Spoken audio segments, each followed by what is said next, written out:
becoming a mum of 2 is so How's different. that going from 1 to 2? What's the age difference? No one talks about this.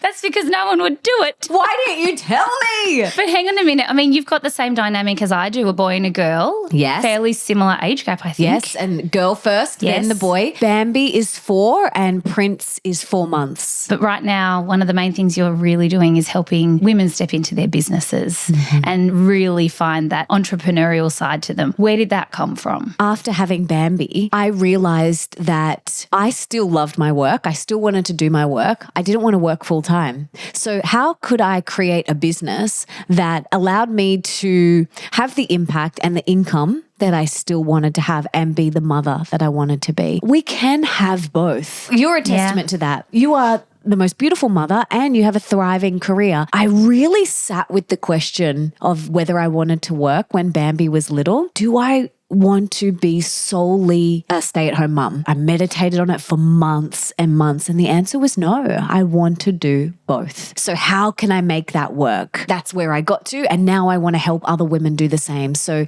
with my company, She Launched, that's what we do. We help women create the businesses of their dreams that allow them to be the mother that they want to be or to have the life that they want to have. It is a really tricky question when you actually aren't in it yet to ask yourself before becoming a mum, or even when you're pregnant, you start to think about it. I know I thought I'd be the stay-at-home mum. And then it wasn't until you realise, hang on a minute, this version of me is a mum and I still need to be me. And I've always worked a lot and it felt very disconnected. But some days I'd still get torn between going, am I being inspiring to my children or am I not being present? Like, it's very hard. There's no perfect balance. There's no juggle. It's a dance. And some days it is a smooth waltz and you're gliding across the dance floor and it's effortless, and then it's like a sharp tango, and then it's a jive, and then it's like the foxtrot. It's wild sometimes. You're getting spun and bent back and, flipped in the air. Like, that's how I literally see it and feel it. Some days it is smooth and some days it's not, and some days I nail it and some days I don't. What about people that are around you supporting you? Because I think it can always look very shiny to the outside world and it can look like you're doing it all. I get asked this all the time, how do you do it all? It's like, I sure as hell don't do it all. People help you, right? You don't just do this all on your own. Oh, no, babe, I do everything on my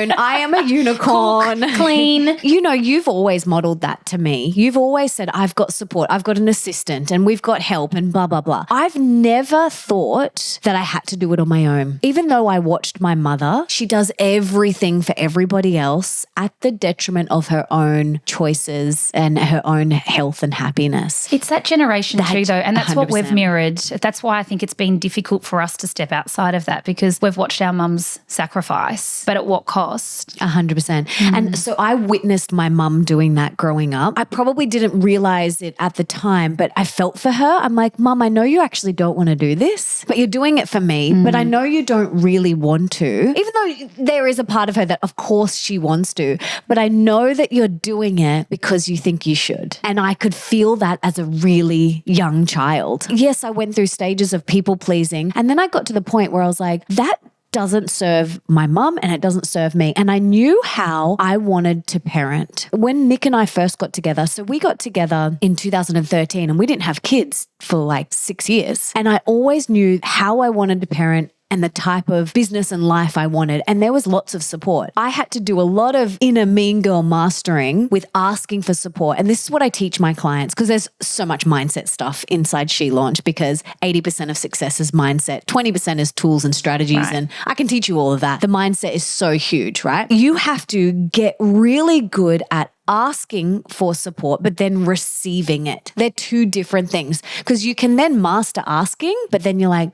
I don't really feel worthy of receiving it, or I will sabotage it in some way. So you have to master your inner mean girl who says, you have to do it on your own. Who do you think you are? You should be able to mother. You should be doing this in between the naps. Exactly.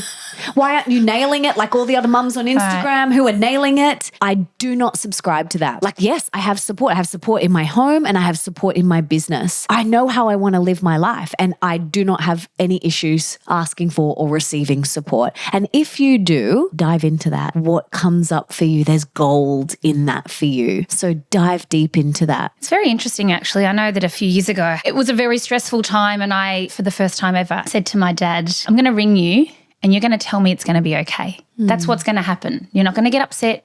You're not going to do anything. Regardless of what you believe right now, Nat, it's going to be okay. I'm going to ring you now, okay? So like it was a text message. I love that. But it was quite profound because the men in my life, when I was going through a lot of stuff, were getting angry. That was their initial reaction. I'm like, I don't need anger.